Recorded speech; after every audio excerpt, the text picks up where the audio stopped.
Think about the last time you said, "It's fine," when it really wasn't.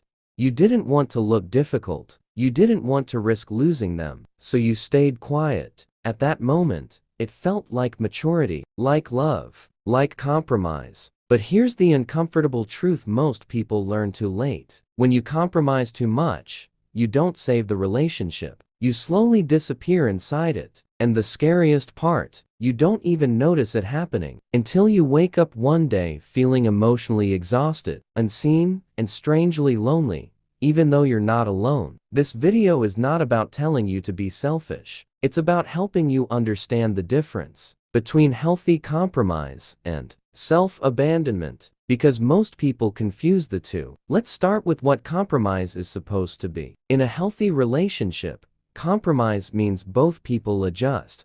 Sometimes it's mutual, it's respectful, it's temporary, but unhealthy compromise looks very different. Unhealthy compromise is when the same person keeps bending, and the relationship never bends back. You cancel plans more often. You apologize even when you're not wrong. You downplay your needs because it's not a big deal. Until one day, everything feels like a big deal. Psychologists have a name for this pattern. It's called self-erasure. Self-erasure happens when someone slowly removes parts of themselves, their needs, opinions, boundaries to keep emotional peace. And most people who do this aren't weak. They're scared. Scared of conflict. Scared of abandonment, scared that being honest will cost them the relationship. So instead of risking rejection, they choose silence. This often comes from something deeper: anxious attachment. People with anxious attachment learned early in life that love is conditional, that closeness has to be earned, that being easy to love means asking for less. So in relationships,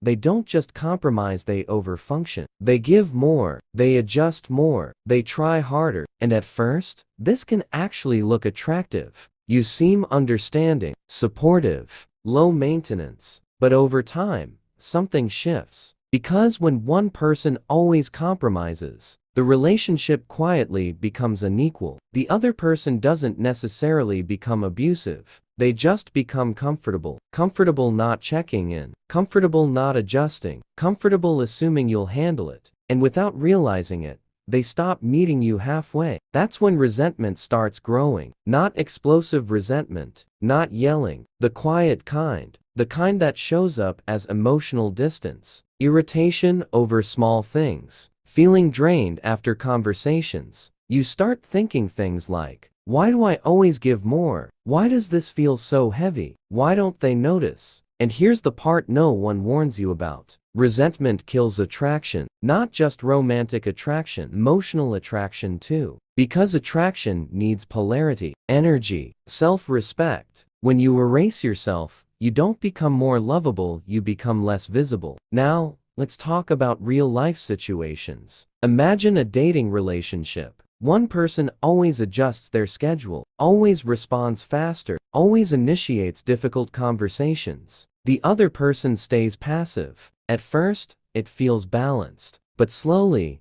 one person becomes the emotional manager of the relationship. That's not intimacy. That's emotional labor. Now imagine a long-term relationship or marriage. One partner constantly compromises on career goals, family boundaries, personal values. They tell themselves, this is what commitment looks like. But commitment should not cost your identity. Because when compromise turns into chronic self-sacrifice, the relationship doesn't become stronger, it becomes fragile. Why? Because the relationship is now dependent on one person staying silent. And silence is not stability. Eventually, one of two things happens. Either the over-compromising person burns out, or they emotionally disconnect. They stop sharing, stop caring as deeply, stop fighting for closeness. From the outside, it looks calm. Inside, it's already over. So how do you know if you're compromising too much? Ask yourself this. Do you feel guilty when you say no? Do you rehearse conversations in your head because you're afraid of their reaction? Do you minimize your needs to keep peace? If being honest feels dangerous, you're not in balance, you're in survival mode. Healthy relationships don't punish honesty. They don't require you to walk on emotional eggshells. and they don't reward silence. Here's another hard truth. Love without boundaries is not love.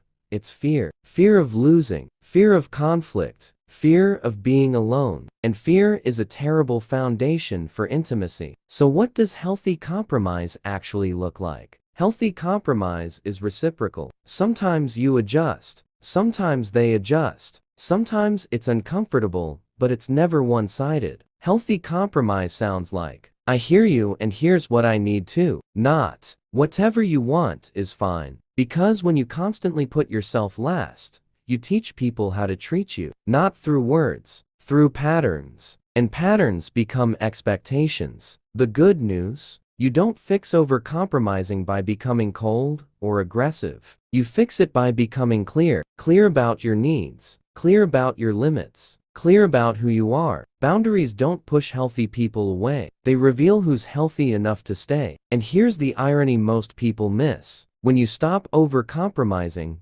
attraction often returns. Because confidence returns, presence returns, authenticity returns. You become real again. A strong relationship is not built on who sacrifices more. It's built on two people who are willing to protect the relationship and themselves. So if this video made you uncomfortable, that's not a bad thing. Discomfort is often the moment awareness begins. Because love should expand you, not erase you.